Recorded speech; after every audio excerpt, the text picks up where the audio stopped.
In today's video, I'm going to teach you how to put an emoji next to your username in Slack.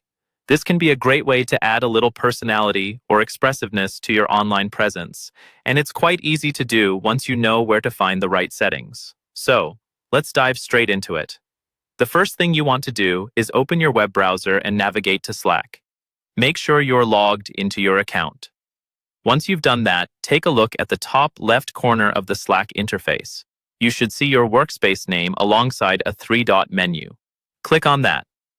This menu is where you'll find various options related to your account management.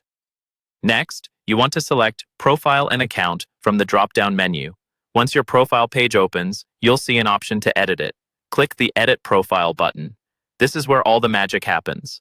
Under the Full Name section, you can type in the name you typically use at work. But if you look closely, you'll see a field next to your display name where you can add your preferred emoji.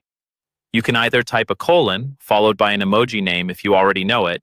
For instance, typing smile automatically converts to a smiley face. Or you can simply copy and paste an emoji from your computer's emoji picker. This gives you the flexibility to choose from a wide array of emojis to best suit your online persona. If you're on a Mac, pressing Control, Command, and Space will bring up the emoji panel.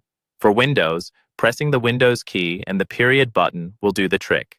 Once you've added your chosen emoji, scroll down to the bottom of the edit page and click Save Changes to apply the update. And voila, your emoji is now comfortably sitting beside your username in Slack. Keep in mind that your workspace or company might have guidelines regarding the use of emojis, so it's a good idea to double-check any policies about personalization. Additionally, remember that while emojis are a fun way to express yourself, it's essential to use them appropriately depending on the context of your workspace.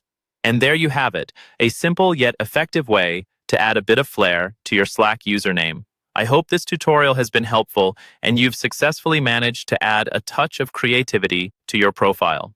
If you have any questions or run into any issues, feel free to reach out via comments. Thanks for watching and enjoy personalizing your Slack experience.